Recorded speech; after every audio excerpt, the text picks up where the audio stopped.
Let's review the common symptom patients with angina present with. The first point we have here is chest pain. The chest pain typically lasts less than 15 minutes.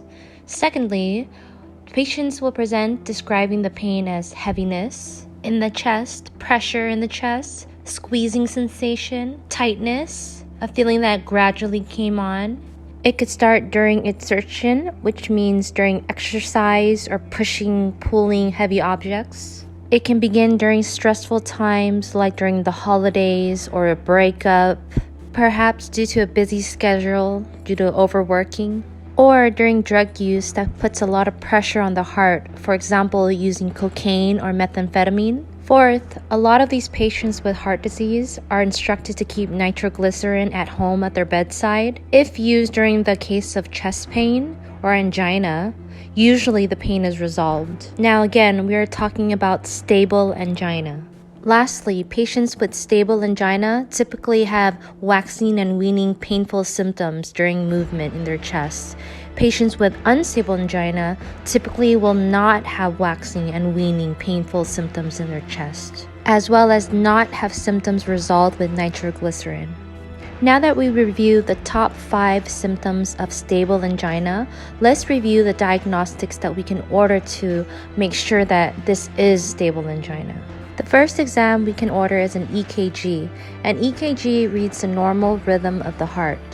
In other words, a PQRS interval that detects the electrical activity in the heart. Usually, patients with stable angina have a normal EKG. The next exam we can order is a stress test. There are various forms of stress tests. As the name implies, we will be putting stress on the heart. During a stress EKG, a patient has their rhythm read during resting. Then the patient is instructed to jump onto a treadmill to have the rhythm read while working out. Usually, there's a 75% sensitivity of the exam if the patient can achieve 85% maximum of their heart rate. The formula for this is 220 minus the patient's age times 85%. During the workout, the cardiologist will review the rhythm. Positive results are indicated when the ST segment in the rhythm has a depression. So by comparing the resting rhythm with the exercising rhythm, there should be a noticeable difference. Next, a positive result will also be indicated with the onset of a ventricular arrhythmia, such as supraventricular tachycardia, which has a narrow QRS, or a distorted T wave. Another arrhythmia is ventricular tachycardia. Ventricular tachycardia has a distorted QRS and no T or P waves. Two additional positive findings is the onset of hypotension, which means a blood pressure of less than 90/60, or the onset of chest pain during exercise. Another stress test is a stress echocardiogram. In this stress test, it involves using an echocardiogram before workout and after workout. Unlike the EKG stress test, it was recorded during the workout. A stress echocardiogram is more sensitive than a stress EKG because it determines ischemia, left ventricular function and size, valve disease, and helps determine coronary artery disease. If any of these findings A, B, C, or D, then the patient must be sent to cardiac catheterization, which we will review later. The third stress test we will discuss is stress myocardial perfusion imaging. In this exam, the patient again is instructed to jump on a treadmill.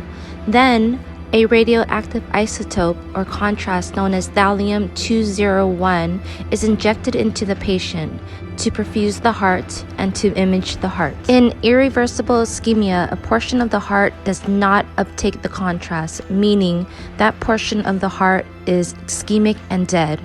In reversible ischemia, a portion of the heart does uptake the contrast, but at a slower rate. In this case, the patient would be taken to cardiac catheterization or coronary bypass graft, which we will discuss later on.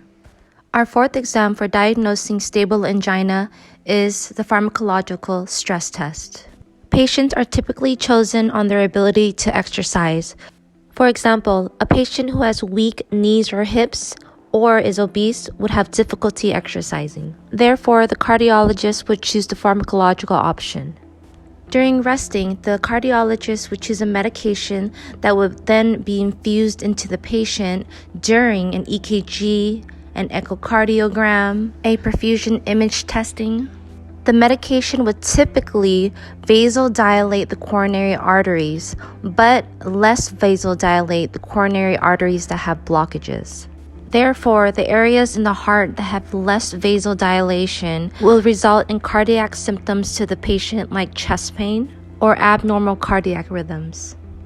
Let's say the cardiologist notices abnormal findings in the 4 previous exams. The next exam he will conduct is the cardiac catheterization. First, the cardiologist injects contrast dye to do a cardiac angiogram, which diagnoses the blockages in the heart. The insertion site is typically in the groin or in the wrist. If the cardiologist notices a problem area, he will then intervene with a cardiac catheter or send the patient for coronary artery bypass graft surgery. In the event of cardiac catheterization, the cardiologist sends a catheter up to the patient's heart to locate the coronary arteries that have blockages. If needed, a balloon with a stent will be sent up to the areas with heavy blockage or plaque that's located in the coronary arteries to then deflate the balloon and leave behind the stent to increase blood flow to the area of the heart where 70% of its coronary arteries blocked, which typically will cause angina. The cardiologist will determine the patient's coronary artery disease as severe if the left main artery is occluded, all 3 vessels are occluded, or if 2 vessels are occluded and the patient has diabetes, thus requiring the patient to receive a coronary artery bypass graft. In this procedure, the cardiologist removes a vein or an artery from the arms, the legs, or the chest and grafts it into the portion of the heart to bypass the coronary artery in the heart that is completely blocked. Thank you for reviewing with me the diagnostics to order during a patient's stable angina.